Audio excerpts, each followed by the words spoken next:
How's everyone doing today? My name is CJ Halleck with CJHalleck.com, and this is the next step in our tutorial in starting the business, where I'm documenting my journey in starting a new business and going through and showing you guys the steps that I'm using as far as creating email addresses and building the website and all that fun stuff.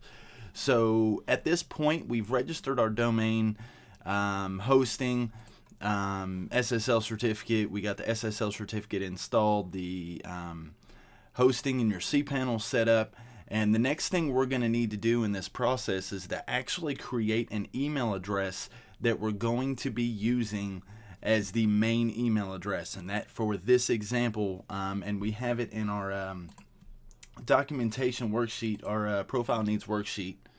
Pull it over here, where I have the actual email is info@tbflabs.com.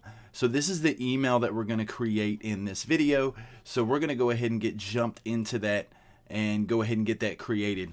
So for starters, the first thing you're going to do inside your My Products section inside of HostJack, you're going to want to go into your cPanel. So you're just going to click on Manage here next to the hosting account, and then you're going to actually click on cPanel Admin.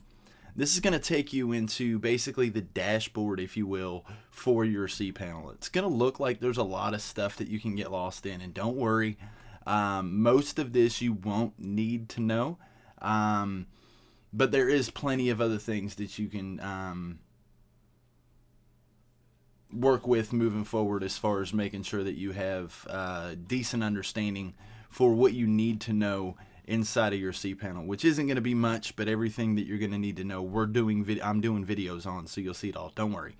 So we're going to get started. We're going to come down to the email section here, and we're going to click on email accounts. This is going to come in. If you have any email address accounts created inside of the cPanel, they'll be listed here, but because this is a new account, there's not one showing. So we're going to go ahead and get started creating the account. So we're going to go ahead and do info@tbflabs.com, and then we're going to put in our password, and I'm going to go ahead and move this over here for this section.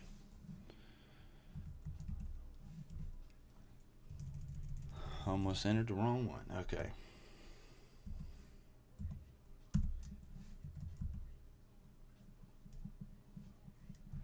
I'm having really big issues right now. There we go.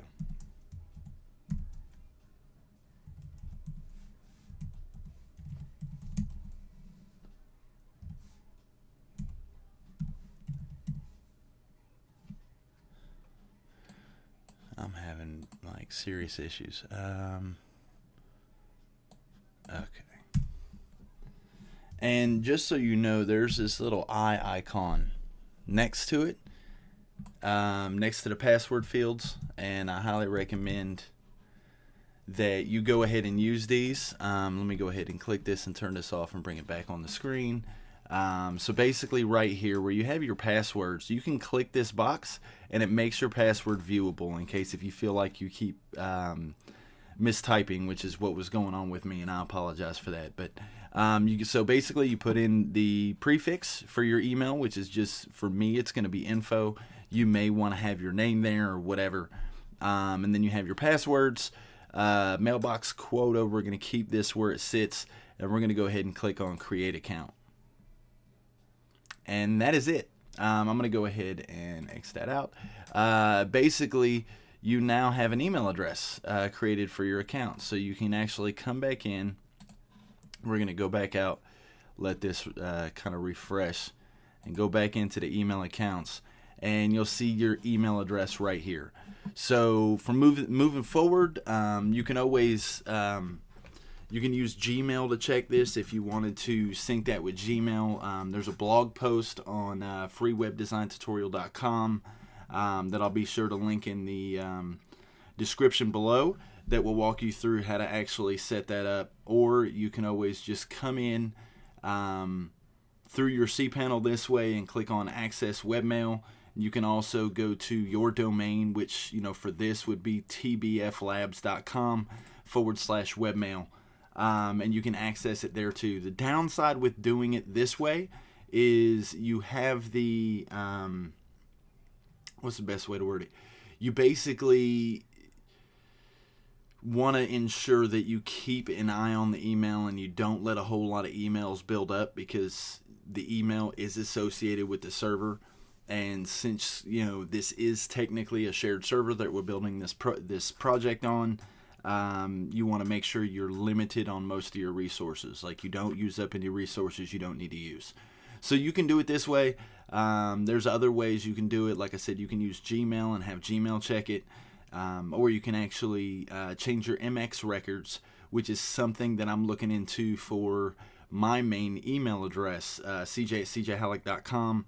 Probably going to be doing that in the next few days, and of course I'll record the steps there, so there's a video in case if you wanted to do that, and then that would actually run everything, host the emails and everything on Gmail through, I think it's called G Suites. So it actually is. I got to pull it up. I almost forgot. I didn't even see it up here, but it's G Suite. So it's gsuite.google.com. And then from here, you can actually get everything put into your Gmail address, and they take care of everything and allow you to send and receive email from their servers, as far as like the info at tbflabs.com.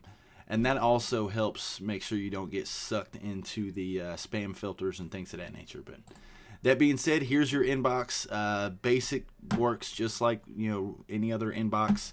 New message will create a new message. Your messages will show here. You can refresh, open, respond, all that stuff, just like any other email. That being said, hope this was helpful. If there's anything I can do for you, if you have any questions, please feel free to comment below this video. And don't forget to subscribe to my YouTube channel. Click the bell for notifications. And once again, any questions, anything, feel free to comment below. That being said, hope everyone has an amazing day. Be great, stay boosted, and we'll see you in the next video. Take care.